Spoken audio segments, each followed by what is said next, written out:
Ye come seeking adventure in salty old pirates, eh? Sure you come to the proper place. It's the Hobgrass, ahoy mateys! Aye, everyone, that's my bit for the week. Ahoy! Hey everybody, welcome to a new episode of On the Hubgrass. I forgot where I was for a minute. I'm your captain for this episode, Mason Betterly, joined, as always, by me stalwart quartermaster, Arr. or first mate, or what. They have a lot of terms for the second in command, actually. It's Quite a very few. fascinating. Uh, Matt Arterberry is with us, folks. Say hello, Ahoy. Matthew. Ahoy. Ahoy. There we go. Yeah. You got it. You got the spirit. I Lots do. going on this week. A lot has gone on this week. So much. So much. I'm tired. I'm genuinely tired because I put so much effort on like the weekends into getting my queue for like my TikToks ready during the week for Yeah. like all that, and I feel like it's just been so much. I'm just like, and it's a lot of it's negative stuff. So Yeah. I took a break for 2 days because I was just like, ooh, woof. Yeah. But Genie Plus, Mhm. that happened. That got That dropped, did which we've been happen. yeah, we've been talking about that for a while now. Like it's on the horizon. Mhm. I don't fully understand it still. Yeah. So Matt, can you talk to me like I'm a first grader Yeah. or So, someone yeah. who The enjoys Navi River. so with Genie, so there's Genie Plus, Mm-hmm. Lightning Lane, and then paid or additional lightning lane passes. So there's like four different things to understand when it comes to this new rollout. Obviously, if you haven't heard yet, FastPass Plus and Max Pass are no longer going to be used at either Disney World or Disneyland, respectively. Mm-hmm. And so my best explanation of Genie Plus is it's very close to Max Pass. But before we Okay. talk about Genie Plus, we have to talk about what Genie is. So Genie is going to be an update, an extension. It's in the same app as My Disney Experience or the Disneyland app, depending on where you choose to visit. So with Genie, like like I'm calling it like the You're standard. already tired, aren't you? Yeah, I know. I've been calling it like the standard edition because it's not upgraded. It's just like everyone gets it. It's just kind of part of your park admission. Mm-hmm. And with Genie, what you get basically is live tip boards on your app telling you what crowd levels will be like at certain times of day. Essentially when you go to look up a restaurant on Google and it tells you like the trends about when the restaurant's Mm-hmm. most busy or the business is most busy. So Genie's going to do that with the attractions. So it's going to tell you that at like noon, Big Thunder Mountain is going to be packed. But if you go a couple hours later at like 3 o'clock, that's when ride times tend to be the lowest. So that's one feature of Genie Plus. And when you first log into Genie, or not, that's part of Genie, and so when you first log into Genie, you're able to go in and tell them that you like to ride thrill rides, or you like to ride classic attractions, you like to see Mickey and Friends, the princesses, whatever that might be, your likes dislikes. It's kind of like a old BuzzFeed quiz in a way, and then it's going to give you the recommendations based off that. So once you ping in for the day, it's going to tell you that okay, now you're in the park. Since you enjoy, you go to Magic Kingdom. Says since you enjoy Monsters Inc., right now is the best time to go see, go watch Laugh Floor. So that's kind of how it's going to do that. It's going to do that throughout the whole day, and it's going to say, hey, it's lunchtime and you're in Frontierland. Well, a good place to go Mm-hmm. get lunch is Pecos Bills because you said you like Mexican food. So it's going to do that for you, and then then it'll prompt you. You'll basically have like this screen that you can like click on Pecos Bills, and then you can go order right from the app. Um, so instead of like searching around to find Pecos Bills or walking up to the tip board and scanning the QR code, it'll just give you the menu and the mobile order right there because it knows you that you're in Frontierland. So that's how Genie works. So it's basically like, it's free for everyone to use this, and there'll also be additional tip board features where you can like view parade times, show times, things like that as well, and then also like a quicker view of current wait times. Okay. So my question is, if they're telling everybody, hey, listen, crowds are lowest at 3 p.m. for Thunder Mountain, as you say, Yeah. wouldn't that mean everyone's going to go at 3 p.m.? So yeah, so that's something I've considered too, and I think what is going to happen there is that it's going to feed this information to like a select group of people that have that interest. So it's basically their way of doing further crowd control, where FastPass sort of failed with that a little bit, because that was obviously it was Yeah. the perk of getting FastPass was that you got to get in the ride quicker, but it was also for them to control crowds, and this is for them to do that even further. Um, Okay. Because I know crowd control has been a big problem. I was last time I was down there in March. It was most prevalent, I think, in Hollywood Studios. And I actually had a friend go down there recently, and were experiencing the same thing, and actually asked a cast member about it, and they said, "Well, all the shows are closed," and it really changed my perspective on just how popular and how helpful those shows are, very much. because they actually do so much crowd control. So it's got like so that's how you're like have an extra room for a thousand, Oh yeah, a thousand couple plus thousand. Yeah. people at any time. Yeah, so you get them out of the main park and into these auditoriums and stuff. So that really, it really opened my Yeah. eyes. Um, No, it's yeah, going to be essential that pretty much the rides or the parks are at full capacity when they roll this out, because if it's not, it's going to yeah. be even more of a mess than it potentially might be. I've been very positive on social media, and I was just on Park Center for another podcast, and I was one of the two people on the panel that was positive about it. But that is my one Hmm. skepticism is if the parks aren't fully operational in terms of shows and things like that, it's going to be a tough Yeah. time. Especially with the 50th starting up, they need to have everything working and operating and entertainment to be back at full force. Oh, Full oh force.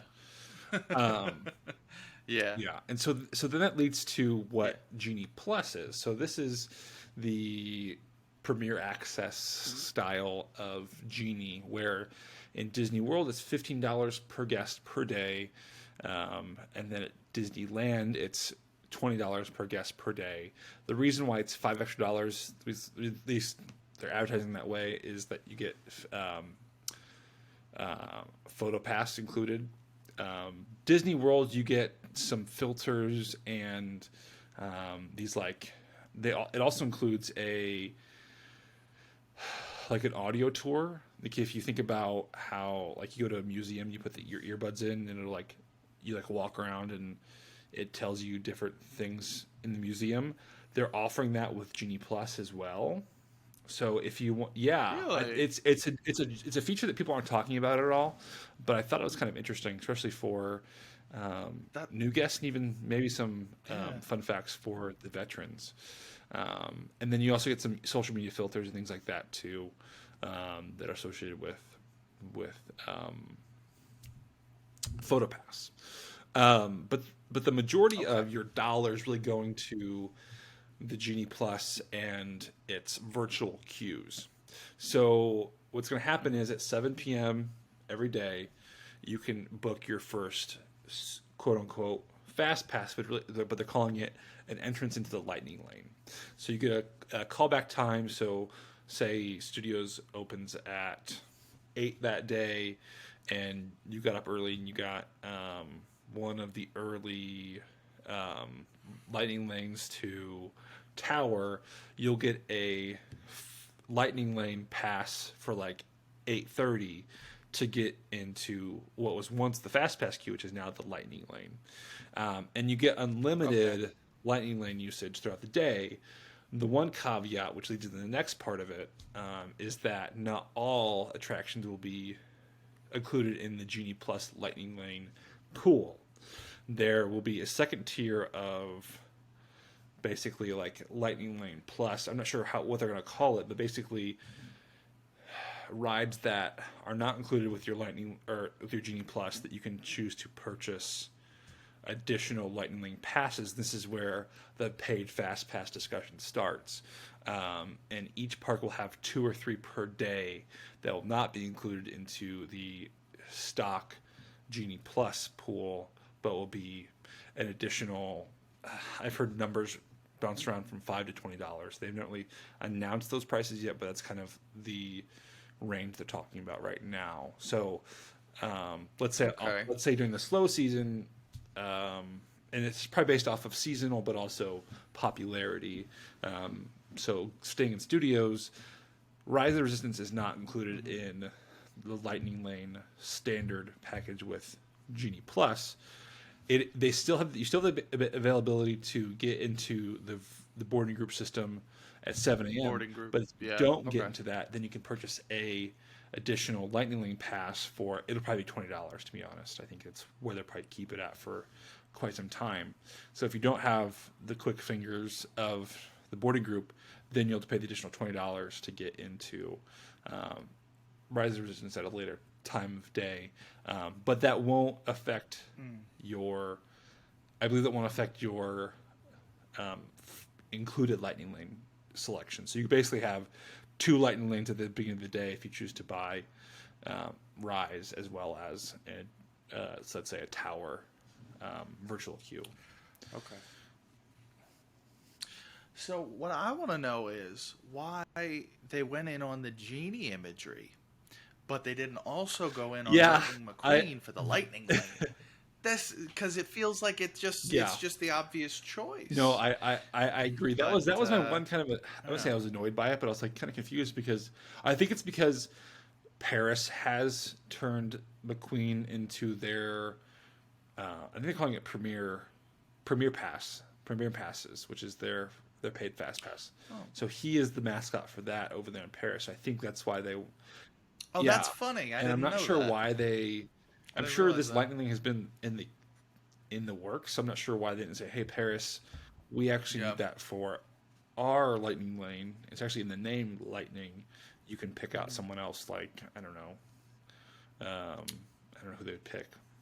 Yeah, just put Mickey there. Just put Mickey in it. Concierge Mickey or something like that. Or Ratatouille. Yeah. You know. Get in the fast lane, do the rat race. That probably something like that. Just because that means the big thing over there. So that is kind of the general overview of it. Wow. So it's $15 per day for Genie Plus, and then you pay for any additional Fast Passes that you want or Lightning Lane passes that you want. I mean, I would. I'm not negative on it. I don't think I would get it every day, but I think I might get it, one day when there's some rides I might want to get the most out of. Maybe on my Magic Kingdom day, maybe, Yeah, I don't know. I think it's definitely worthwhile. I think it's vital in Magic Kingdom because there's so much to do. And then studios, there's so little to do that you need that additional leg up on other guests, in my opinion. Yeah. Those are the two. And maybe even, I think it's helpful at all the parks ultimately because it's even more helpful in Epcot because then you can spend more time drinking and eating and not in line for Frozen or whatever you want to ride. And so I've seen so much negativity about this. I think it's now the most disliked video on the Disney Parks YouTube page at this point. I think it's like they got ratioed. It's like 90% is negative. It's like at this point like 15,000 dislikes or something like that, something crazy like that for them. And crazy. The negativity for me is very frustrating because there's been so many social media influencers out there that have been very negative about it. And I think their negativity is to be part of the negativity crowd and following trends. I think that's part of it. Because for a lot of them, let's be honest, they'll probably get some free Genie Pluses at the beginning of this service and as like a test group. So they're going to get this for free, I'm sure, for a little bit. I don't think it should be public knowledge. I think that would be a huge social, like a huge PR snafu. But I just struggle with some people being angry about that. When you see, I was on TikTok shortly, or like that evening when it got announced, and I saw some people that I don't necessarily follow, but I'm part of Diz Talk, so I get all the Disney influencers in their videos on my For You page, and Oh yeah. one of them Oh went yeah. live, and she was just going on and on about it's price gouging and it's terrible for guests and things like that. But then she's sitting in front of a wall of like every pair of Mickey ears ever made, and so I'm thinking to myself, like, if you're really concerned about price gouging and Disney taking your money too often, then like, for at one point I was like, I was on the show the other night and I was like, people need to stop going. If they're this angry, then stop going, and also stop buying every piece of merch. Because if you really hated Bob Chapek so much, and I don't like him either, Yeah. but if you really hated him and want to stick it to him, then like, don't buy every drop. Because what the trend of most Disney adults now is like, you need to buy everything, and you're telling Disney that you're willing to pay for all of this, is part of it to me. Yeah. But two, I think a lot of negativity and a lot of the Disney influencers are annual pass holders. I think this really hurts the annual pass holder. I'm not going to disagree with that. I think it's definitely negative for the annual pass holder because that's additional $15 they're paying every time. They might go 200 times a year. Who knows how many times they go, but they're going like every other day or a couple times a week. So that is a significant amount of times you got to pay for this. But on the other hand, I think it's very positive for the vacationer, the once a year guest, the every other year guest, because this gives you more of an opportunity to ride more rides and wait in lines less, and makes your trip a little bit more enjoyable. And as a parent, I know that I'm gonna love the idea of not having to wait in queues all day because my kids hate the queues. Well, there's certain Yeah. theme queues they enjoy, but it's to a point where they get tired of waiting in line and like, hey, I just want to go ride X, Y, or Z. I want to go see Pooh. I want to go see Mickey or the dwarves or whatever it might be. And Yeah.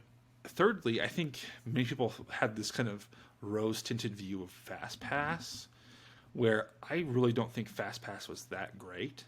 You got maybe one good FastPass each day, and the other two were just shite. Like, like, Yeah.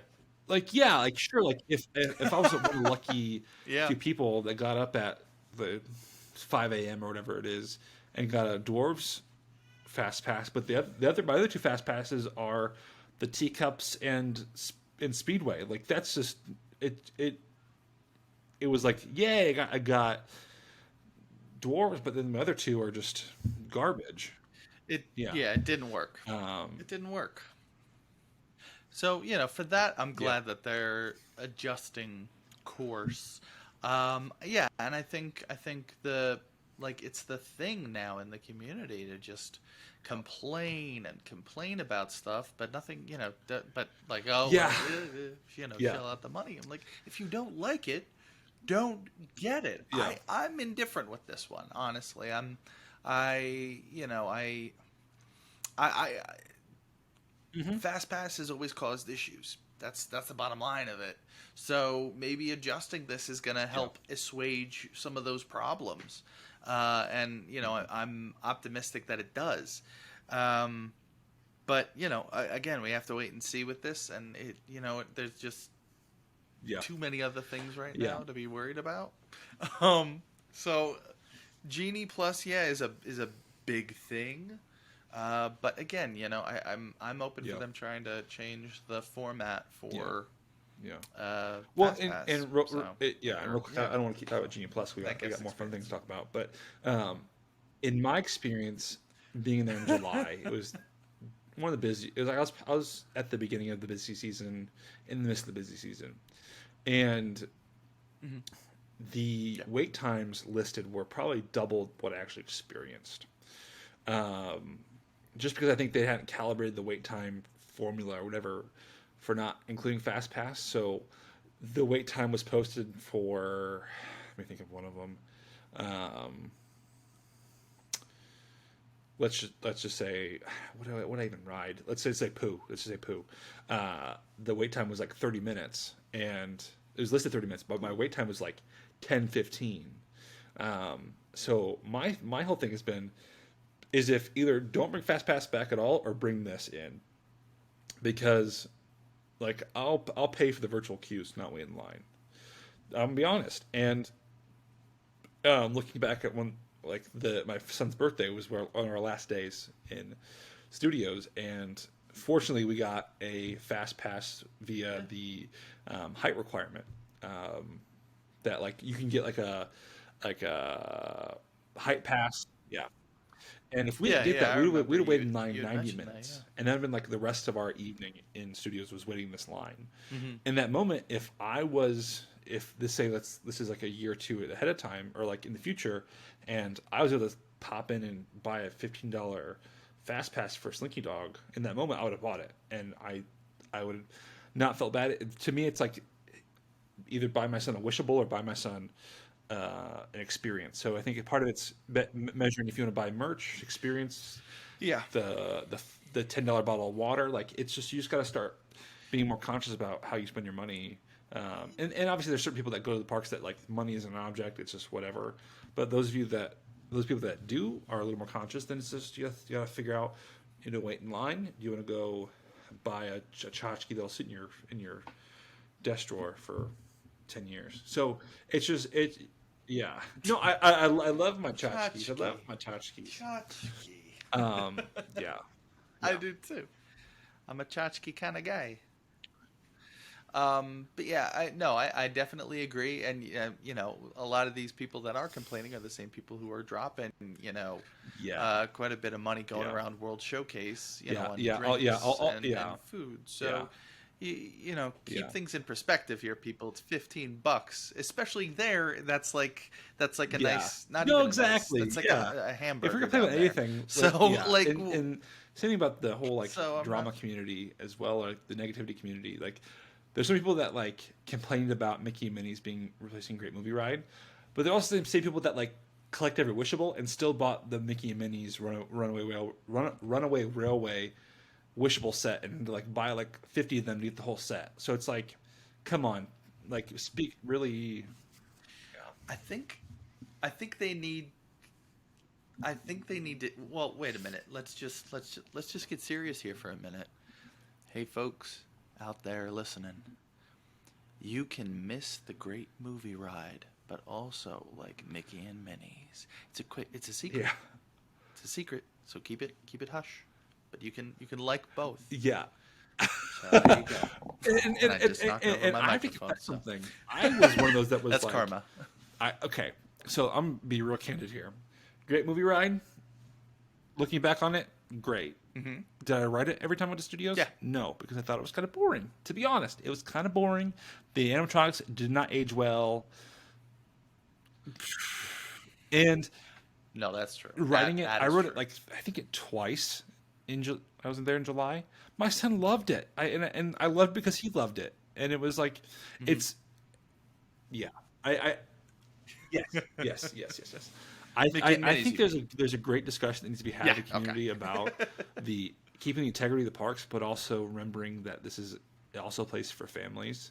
And this is like a whole new 45-minute episode because I have a lot of thoughts on this. I've like basically written like a philosophy paper on it in my head about it. But we can move on. But I agree. You could miss and enjoy both. Yeah. No, yeah, you definitely can, and I feel like this is this will just be a current event episode at this point because there is so much going on. Maybe we want to do that? Wait. Yeah, I think we do that. Welcome to our current event episode. We're going to re-record the opening. So then also, I think it was yesterday, we did get our second piece of Mhm. um, Princess and the Frog ride art, which I'm excited about. It looks great. It's been over a You know, year. it's been a while since we got any news on it, so we'll take it. Yeah. And all, this is a very obviously this is a very delicate topic. So all I'm gonna say is I just want this to get the love of it and respect it deserves, and the attention and care it deserves. So that's where No, I'm at. I wholeheartedly agree. I wholeheartedly agree. I think it's really beautiful that they went and visited the Hmm. restaurant, and I'm not sure if the woman is still alive or if she's now passed. That inspired Tiana. That inspired the imagery and story of Tiana. I think that's a very positive thing. I think they're doing some really great due diligence Absolutely. in preparation of this ride. Those of you who don't know, Splash Mountain is my favorite ride in Disney history. Um, and so it's been really difficult to see all this go down. And my one thing is, if you're gonna replace my ride, then do it well. Unfortunately, there's been a lot of rumors that Disney management is not giving them what they need to do this ride well. So that's my one concern: is if you can do it well. But I think the Imagineers behind this retheme are very well intentioned and are very passionate Hmm. about this. And I hope that Disney management recognizes that and lets them do what they need to do to make it a good ride. Absolutely. Absolutely. Yeah. But so that was yesterday day here where we are on the Eastern Standard Time. Yeah. Last night, cha-ching, Ooh, I'm so excited to talk about we this. got Spider-Man No Way Home trailer. So, and that Yes. ties it. It's not Disney exact. It's Marvel, but it's under the Yeah. umbrella, even though it's with Sony, and we're Yes. both excited about it. So let's talk about it. Very much so. So Yes. Yes. this leaked. It leaked the night before, an unfinished Yeah. version of it. An unfinished version of it, because there were still Yeah. effects that weren't done. Whoever, I saw someone comment on Twitter. They said, "It's funny. A VFX person leaks all the Spider-Man information. Isn't that how the last movie ended?" So I chuckled at that. That made me laugh. That's Yeah. good. I didn't think about that. Um. So yeah. So we, I was a bad boy. I caught it, and then I screen capped it because I was sure it was gonna disappear soon, and I sent it over to you. Yeah. Then Yes. the actual thing comes out, and it's pretty much the same thing. With obviously completed Yeah. shots and all that, what have you. Um, Yeah. wow. So there's a lot going on there. Well, yeah, it's funny. The leaks are kind of like multi-level Hmm. because the day prior, I read an article like giving like a synopsis of the trailer, Hmm. and then the next day you're like, "Hey, I had the trailer," and I said, "Okay, let me see it," To see if it's and it was anything the like it. Yeah. exact same. And I was like, "Holy cow, this is Yeah. it!" And like, I'm kind of sad I saw the unfinished version because like the finished version is so good. Um, I don't. but obviously, I was too excited. I was too excited not to watch it. Yeah. That was also part of it for me. I don't know how I feel about it. I'm excited about the film. Don't get me wrong. I'm incredibly excited about it. But I was talking with my friends today, and they said the, one of them was talking about he feels a little sad because he's going to get shortchanged because we're going to be seeing, and spoiler alert, I guess. I mean, everybody's been talking about it, but spoiler alert. Mhm. Apparently, Alfred Molina is coming back to reprise his Mhm. role from Spider-Man 2 as Dr. Octopus. You're going to have Willem Dafoe coming back as Green Goblin, and Jamie Foxx coming back as Electro, Mhm. and possibly also Lizard and Sandman is what the rumors are saying Mhm. now. So they're kind of trying to put Yeah. together like a Sinister Six Yeah. situation. No, exactly. And it all comes from, of course, in the trailer. It looks like everyone knows, from the end of the last film, everyone knows Peter Parker's Spider-Man, and so he goes to Doctor Strange, which I think is a great setup. to see if he can do a spell to make everybody forget that he's Spider-Man, which does come from the comics. That did happen. I think Yeah. Mephisto was involved, so everyone's going down Yeah. jumping on the Mephisto train again. Um, but but yeah, so that it kind of there's an accident during the spell, I think is what it looks like, and all these Hmm. villains from the multiverse kind of converge on him. And I think, uh, but yeah, they feel kind of bummed out because you do have all these reprisals, which is very exciting. A lot of my friends are fans of the original Raimi films. Oh yeah, Um, my favorite. yeah, yeah. No, I think I'm probably gonna watch Spider-Man 2 some point this week just because I'm so Yeah. hyped up on it. Um, but they're a little bummed out because they're like, well, they're gonna do these now. That probably means we're not gonna get direct MCU original versions of these characters now. Which I mean, we could be Hmm. wrong, but again, if they're doing them now, they're not going to want to bring in another version and kind of rehash and repeat that. Hmm. So I'm a little bummed out because yeah, we're probably not ever gonna get an original MCU Doctor Octopus or Green Goblin. I mean, I hope not because Norman Osborn is such a huge character throughout Marvel, like the Yeah. Marvel universe, and does a lot more than just the Green Goblin. Um, but that Yeah. is one thing I'm a little nervous about with getting shortchanged. Um, I don't know if I necessarily have that same worry. Um, and I think that's not unfounded. I think Hmm. that's definitely worry to have is that we won't get that. But I think they are leaning so much into this multiverse variant storytelling and this theme right now that I Yeah. think we still might get um, their variants or their at least like MCU versions. I don't think it's Hmm. guaranteed, um, but it's a possibility, and I'm really curious how much longer we'll have Tom Holland Spider Man Yeah. in this universe, Hmm. because obviously they all these actors come and go, and we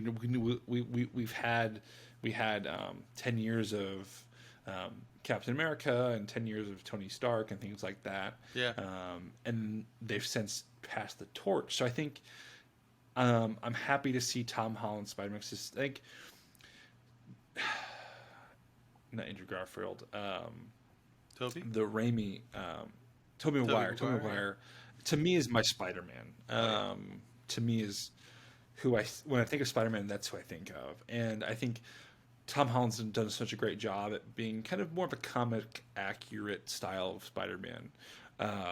So I really appreciated that, Hmm. and obviously being a little more over the top as part of this MCU version. But I'm very happy that we're finally having this melding of these really all three universes and kind of being this like love child of all, especially all of us like 90s kids, early 2000s kids, now finally seeing our beloved characters and villains come into the fray in this modern retelling Yeah. of the Marvel Cinematic Universe. Yeah. So I'm not upset about it, and I'm all but excited because I know that Tom Holland's time is finite, and if he gets one or two more films, I still think there's some really great villains that we can see him face in the future. And for me, it'd be hard to have him cast another Doc Ock or another Green Goblin. Hmm. For me, it's like it'd be hard to see them recast those roles. And I'm not like saying that they can't, but I think those actors are so quintessential to those characters at this point for me, because we haven't seen a newer version anyway, so it's not like I can like say like version 2 was bad but I hope version 3 is good, like the third actor is good. Like these are the only characters in the recent history that have played these roles outside of animation. So that's my excitement, is that we get to see Willem Dafoe don that suit again. We get to see Alfred Molina put on those tentacles again. Yeah. Um, But on the flip side of that, you have such like for example, with let's say Joker, you have such a great history and tapestry of these characters, or of him being portrayed by different actors throughout history. You have Caesar Romero, you have Sure. Heath Ledger, obviously, Jack Nicholson, you have Joaquin Phoenix, and they all bring something different, and they're all on their own. There's only one that's been like universally hated, and they're Yeah. not. They all have different things that to bring to the table, and I feel like you could do that with Sure. you should be able to do that with these characters. And I understand you want a fan service, and I'm not knocking the plan for this film. I very much would love to see Yeah. that, but a multiversal thing where you have a bunch of different versions. It was, I mean, you could argue that many people would and have argued that Into the Spider-Verse is the best Spider-Man movie because of just Yeah. so much that it tackles, and so, the themes, and it's just a love letter to the brand, the franchise. No, But yeah. you're absolutely right. I do think I have this kind of gut feeling that this is going to end his Tom Holland's time in the MCU. Mhm. However, I don't think he's done playing Spider-Man. I think this is Hmm. going to allow him to bow out of the MCU, uh, and kind of make it so he's sort of dead to the MCU. Um, but then he's going to be out doing his journey is going to continue because for the last several films related to the property that Sony's put out. It's all very much in different universes and stuff, and this whole concept of multiversal travel now and different universes is it's very in vogue, but Yeah. it's everywhere. So I think we're going to see a lot of that. I think it would be cool if through some sort of deal that Disney worked out with Sony, is if okay, you can have Peter Parker do whatever you want with him, do have bring every single one of them back and continue their stories in different multiverses, whatever. But now that Peter is dead to the MCU, let's let's bring Miles Morales in here. He Sure. can be our Spider-Man. This can be his sandbox. We can do No, what we yeah, want with and him. yeah, that's You kind of can that's do kind of what what you I'm. want with Yeah, Peter. yeah. No, I think that's kind of what I'm hinting at is that, um, well, for one, I think I would love to see one more Spidey film where Mm-hmm. there's a Spidey Venom crossover. I think that's kind of the icing on the cake. Um, we could have cement Tom Holland's Spider-Man as kind of the most complete Yeah. rendition because he's part of the Avengers. He is facing all these classic villains. He brought Mephisto, or not Mephisto, Mysterio into the cinematic universe, and then finally melding um, at least Venom, maybe Carnage, depending on how that movie turns out, um, Mm-hmm. into his kind of um, cast of villains that he's faced. And I Yeah. think it's interesting too that looking at the history of at least the modern Spider-Man, well, actually the only Spider-Man movies from early 2000s to now, is there's never been overlap in villain portrayals. Each movie's had their own unique villain, and it hasn't been repeated in other movies. Uh, Well, you do have. Well, wait a minute. Do you mean like the actor died, and that in that storyline he never came back, or do you mean like this character didn't show up in this series well, yeah, or something yeah, like that? yeah. Like so. Well, you had Green Goblin. You had Green Goblin in both the uh Maguire and Oh, that's the right. Andrew Garfield ones. You did have that. Yeah, that one's he's so forgettable. I totally forgot that he's in that. You're right. That's Dane DeHaan for you. Yeah, I'm sorry, that was really mean. and I just yeah. I just Well, never thought he was a because good he actor. never had the full goblin outfit. He was more of a hobgoblin than a Yeah, goblin, in my opinion. yeah. But so like, barring him, you had Goblin in Spidey 1, Ock and Spidey 2, and you had Venom and Sandman, and then in the Andrew Garfield you had Lizard.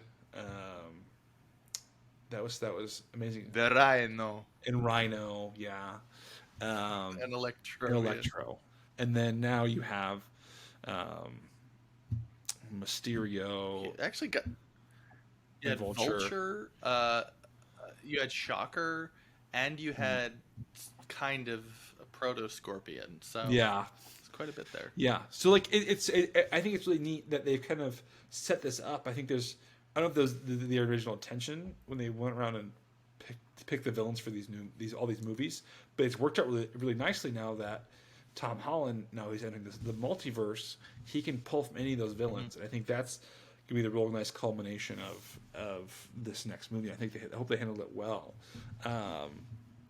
So I want to throw this fan theory, this casting theory that I just heard today, that we Mm-hmm. might not see Willem Dafoe's Green Goblin. What we might see, Really? or we might see him as like a mentor to Ned, right? Ned is Ned Okay. is Peter's friend, right? Yeah. Um, Uh huh. so in the comics, at one point, Ned was Hobgoblin, Hobgoblin. and he was mentored by, I believe, Green Goblin at that point, or one of like Comic or one of the accuracy. Green Goblin variants, because like Mm-hmm. there's all the different goblins.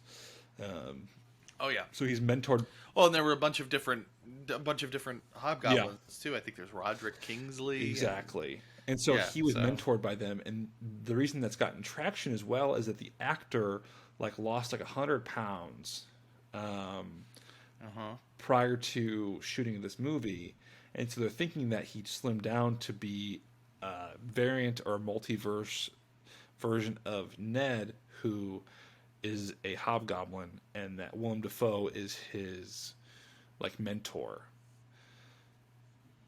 I don't know because I mean, you hear a the pumpkin bomb that goes rolling on that bridge is dead No, on the yeah, Raimi verse pumping, and then you hear his laugh. yeah, So I mean, I'd believe it if that was where it was going, but just the evidence that's been sure, presented, I don't, uh, I don't know, and I don't even know if this is going to be spot on those characters from their respective yeah, universes because they could be variant because we learned in Loki, you can be a variant and look yeah, exactly the true. same, but you're different, or you can look completely different.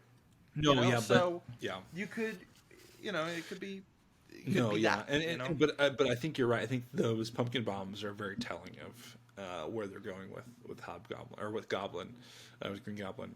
So Yeah. I've seen a lot of speculation about is it going to be the Sinister Six and who's going to be in there. Obviously, we know the main three have been sort of confirmed as Willem Dafoe, Andrew Molina, and not Andrew Molina. Um, Alfred Molina, Alfred. uh, and then Jamie Foxx's Electro. Um, and Yeah. so, who are you hoping to see as like the other three? Because I think today I heard that, like you said, Lizard and Sandman have been thrown around just based off some imagery in the movie or imagery in the like, Hmm. the blurry backgrounds of the trailer.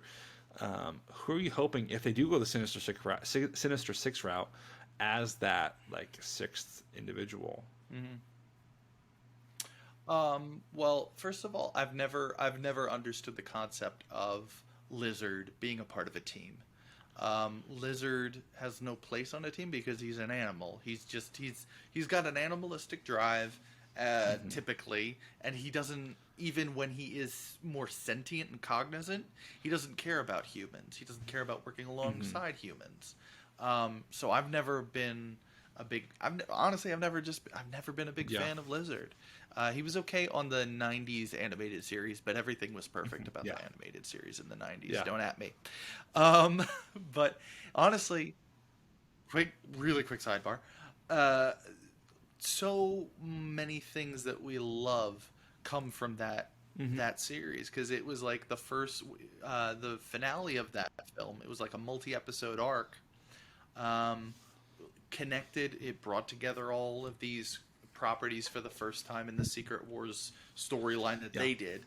And the final thing was the very first time you ever had a Spider Verse because it brought together all these different Spider-Men from Hmm. different dimensions. So, it, and honestly, a lot of those became their own things later on.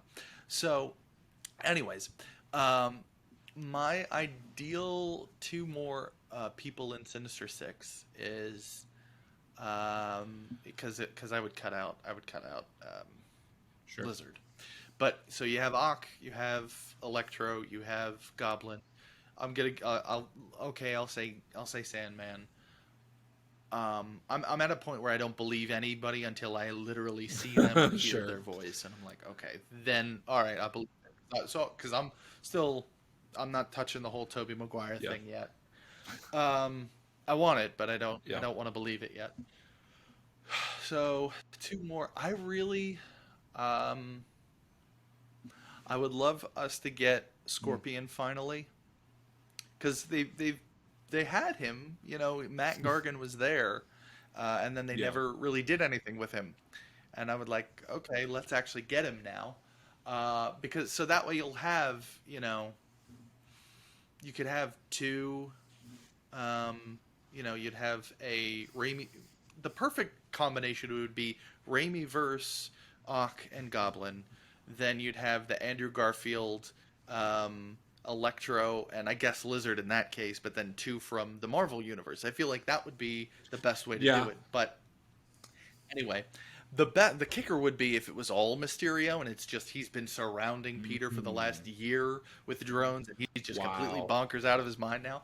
But I want Mysterio back in the worst way. I Yeah. want him to continue on. Mysterio has been my favorite comic book villain since I was a little kid. No, yeah. I have no idea Amazing. why, but uh, but yeah, and I loved his portrayal Yeah. in Far From Home. So I definitely want Mysterio to come back. So Mysterio, Scorpion, um, Doc Ock, Goblin, um, Sandman, and Electro. But again, I've never even really felt like Goblin is a good Sinister Six member because he's so self-sufficient and Mm. a little crazy as it is. But Yeah. obviously, that's definitely going to happen. So I'm not Yeah. disputing it. That's my personal feeling. But yeah. So I definitely am excited to see who would you want to see in there personally. I have such a love for Michael Keaton, and I would love for them to Of course. find a way that his Vulture comes back, Hmm. because I think that Vulture storyline was made Homecoming so good, or made Homecoming good. I think Yep. Homecoming definitely has its faults, but I think um, his portrayal of Vulture and his motivations and things like that are great. And I think if they could find a way to bring him back from the dead, I think that'd be really great. Because He's alive. is he alive still? Yeah, he went to prison. Oh, that's right. That's right. I Yeah. in my head I was playing back that movie, and I swapped the ending of the way that Green Goblin found his end, and then that movie. Oh no. In my head, one of the wings came off and like came through and got him from the back. But you're right. He's in jail. You're right. Yeah. But I would love to see him break out of jail or something, um, or who knows how far in the timeline they're going to go because Yeah. the preface of the movie is that he's well, it's unclear. Does he want Strange to bring him back in time to the point before Mysterio outed him, or does he want to do like a mind wipe thing? That's kind of my No, confusion. because they can't do time travel because they've already done that, and besides, they've already shown that that's very sticky. Yeah, So he's just trying to get everybody to forget. yeah, So and that's another thing. Does that mean Strange is gonna forget as well? So yeah, all of a sudden he's like, "What are you doing here? Who are you?" yeah. Um, So, or like, do they have a falling out because of this? Because of the accident it causes, Yeah. or Yeah. even is that the same Doctor Strange we see throughout the film? Mm, Is it multiversal versions of him? So that's a good it point. could be, it could be anything. At this rate, I'm not considering anything impossible here. No. Yeah. Um, No, so I that's a very good point. yeah That's a very good point. yeah. I think that would be So really cool if, or add just another wrench into the system of, if he just forgot who Peter was. That'd be really interesting. yeah, so it's even more of a problem because Wong can't help. He's over helping Yeah, Shang I think Chi. that was interesting. We saw him in the trailer. We know he's Yeah. going to be in Shang Chi. Um, So do you think Andrew and Toby are going to show I up? certainly hope so. I think it would be at this point. Obviously, fans can't completely control the movie, but I think it'd be very disappointing for a lot of fans that they don't show up. And for me, it Yeah. kind of cements they have to show up now because their villains are now in this movie. So to me, it just cements the idea that they are going to show up. Um, how about you? Are you? So I want them. I want them Yeah. to show up. Am I allowing myself to believe it yet? No, but I did see this list that leaked of quotes from the movie, the set of the movie. That I think that's where the Yeah. connection. No, leaked lines, and one of them is actually was said in the trailer. It was Mm, Wong talking to Strange. He said, "Don't do it. It's too dangerous." About the spell. wild. So that lends a bit of credence. Um, a lot of I'm the listening, lines by were the way. I'm listening. callbacks. Keep going. No, I know you're good. So the lines were, a lot of them were, for things from the of prior movies, like Itsy Bitsy Spider walked, Oh yeah. walked up the water spout, down came the goblin. Yeah. Um, but one of them is Toby Peter talking to Tom Holland Peter, saying, "Never forget this. With great power comes great I'm crying. responsibility." And if Toby dies in this film, and as he's dying, Uh, he's the one that gives Tom, as corny as it is, I don't know if I'm gonna be able to no, hold it yeah, together I'm bawling. because, I'm bawling.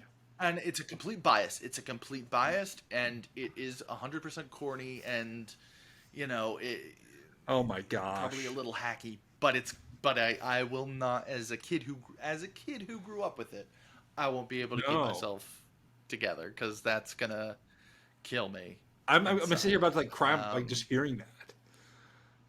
yeah. So, Wow. but I think it would be such a different backstory and such a different Spider-Man, because yeah, if he's hurt by the loss of Uncle Ben, Hmm. yeah, all that.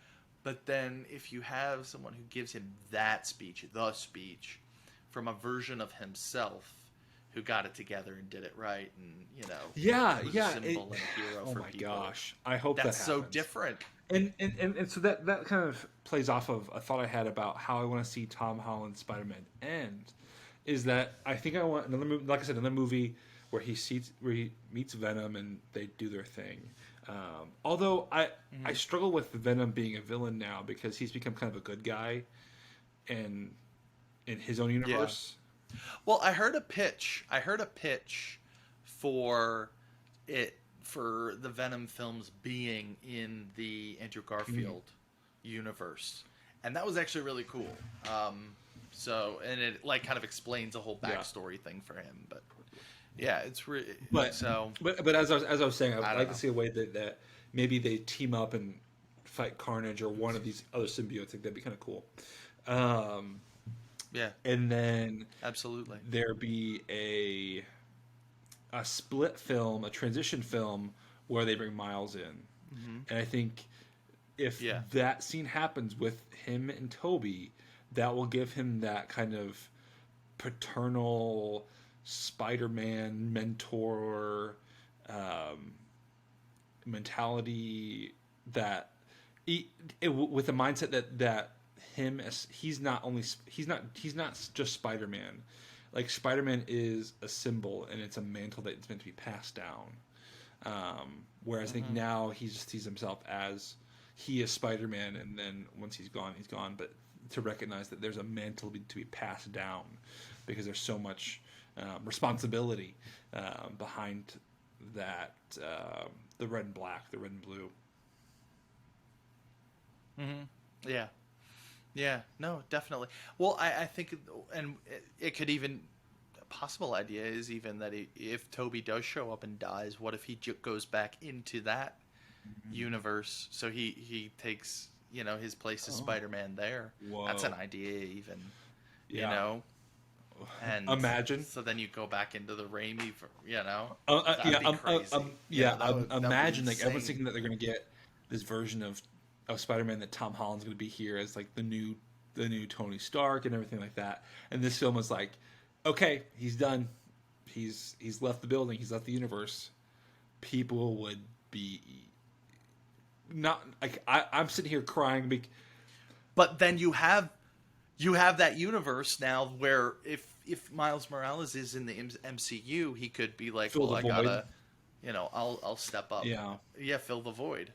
Or you could have, my friend and I were talking about, like, okay, well, you even had the Prowler get set up in Homecoming. What if Prowler is, filling the void and gets corrupted and everything, and now his nephew is Miles and has to, step up. And my friend and I, we talked this whole potential sideline story of, during the blip, he gets his powers, like, right before everyone gets snapped back. And, yeah, so...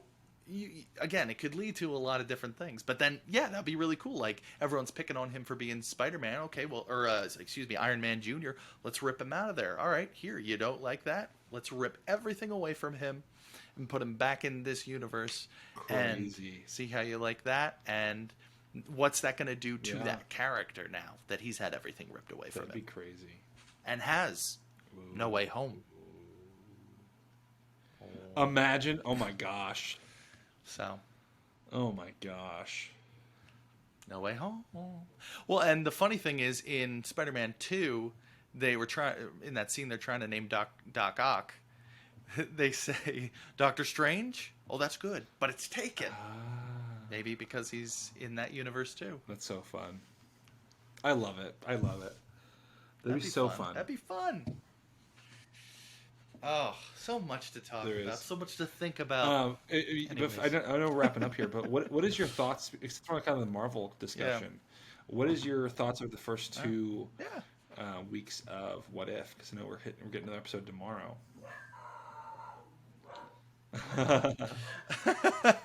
I've really enjoyed. Yeah, my dog is like, the show's over. The show's over. Time to give me treats. So I watched the first two episodes. I did not really care for Captain Carter. The character's cool. Yeah. The character's cool. But I didn't really... It was just pretty much beat for beat First Avenger with some things swapped out. So I didn't care too much for the plot. I would love to see more of Captain Carter, like in her own original adventures. But, But I loved the T'Challa Star-Lord episode. That was it meant a lot. It meant a lot because it was Chadwick's probably his last appearance. I think he might be popping up later on. Yeah. But it was just a good episode. It really went all the way with the different changes and one thing changing everything. And it's fun. At the end of the day, it's a cartoon. It's fan service, and it's its own thing. So it's not like it's gonna change the universe forever or stuff like that. So I would say that I think I would love to see Peggy Carter, Captain Carter, in her own show. I'd love to see her live action. Honestly, I think it'd be really neat to see her live action. I know there's been talks about how, because technically this is canon, in this MCU, and that Watu the Watcher might come up in Multiverse of Madness. He might show up there potentially, which would be it'd be really awesome to see those two cross over like that. Oh yeah, and they're saying Captain Carter might show up in Multiverse of Madness. Oh, like they're very serious about bringing these multiversal characters in. But again, they're confined to their own continuity and everything. Yeah. Yes, they are canon in the sense of these are different little strands of timeline set off from Loki, but they don't take place in the prime timeline. Yeah, which they can do because the multiverse is now a thing, which I think is the real fun thing of multiverse about a multiverse, which can be frustrating about a multiverse is that not everything is canon within that timeline, but it's canon within the entire multiverse of Marvel. But yeah, I did find it a little frustrating that the Captain Carter episode was basically a beat for beat First Avenger, but I think it was intentional in a way because it was basically priming the viewers' gears of like this is what it means to be in the multiverse, that like some things can be very much the same, just a slight difference, a slight person takes a different role, and then they went kind of full bore into it with T'Challa's episode.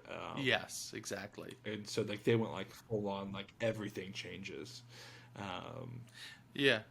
So I thought that was a lot of fun. I've been really enjoying it. I think we're getting a Loki episode / Scarlet, or not Scarlett Johansson, Black Widow episode tomorrow. Yeah. So I'm I have no idea. Yeah. I'm excited to be surprised, and just because I have no idea what other than I think the 2 episodes we already got and the episode the zombie episode. Sure. Other than those 3, plot-wise, I have no idea what the other episodes are going to be about, and I like that. I like not knowing for once. Yeah.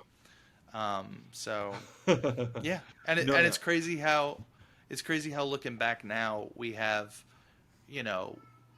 one show, Loki, basically made, 20 plus, now like almost 30 plus years of Marvel films all canon, because it technically makes everything from Endgame to X-Men 2000 to Blade to Howard the Duck, the movie. Yeah. It makes it all canon, so I think that's pretty cool. Definitely. Yeah. It's being a Marvel fan is a fun thing to be. I'm first and foremost a Star Wars fan, but I'm definitely a huge Marvel fan. It's been a blast. And and I think a lot of people were concerned about the end of an era with Endgame happening, but I think right now Phase 4 has been a blast. Yeah, it's very different, but I'm very excited about it. It feels fresh. It's fresh. Yeah, definitely. So, folks, we appreciate you joining us in this grand detour that we took this week. We appreciate your patience with us. We will be picking up where we originally set a course for next week with our overview of the Pirates of the Caribbean franchise. We are very excited about that, but Disney keeps bombing us with all this news, so we just really needed to catch up. So we appreciate you putting up with us for the time being. More pirate puns coming next week. Well, yeah, much more pirate puns in the future.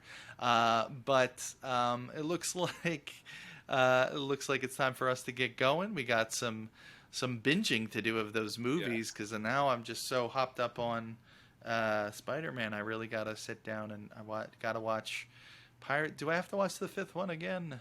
Do I? No. Just go watch Spider-Man. I'm gonna read this. I'm gonna read the Cliff Notes. Oh, there we go. The Wikipedia. Perfect. Anyways, folks, we really do appreciate your time listening to us and hanging out with us on the Hubgrass this week. If you do want to support our show, please go check out our Patreon. We have a lot of great opportunities there for you if you want to support us. And it's great we don't speak from experience because we don't have any patrons yet. So hey, be the first one. Why don't you?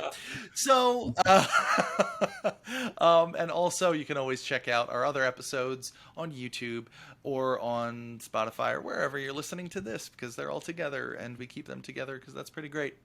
If you want to check out any of my stuff, you can check me out on TikTok at unofficial Disney CEO. If you want to see Matt, you can check him out on Instagram at Matt Arterberry. Yes, that's right. Correct. I'm not reading off the cue card right now. You did so well. Correctamundo, wonderful. All right, or on YouTube at Matt and Mary Kate. And other than that, guys, you can find us on our own On the Hubgrass Pod Instagram. So until next time, folks, when we are setting off for fairer seas, there's a great big beautiful podcast, and it's just a stream away. We'll see you on the Hubgrass, folks. See you later, folks. Bye.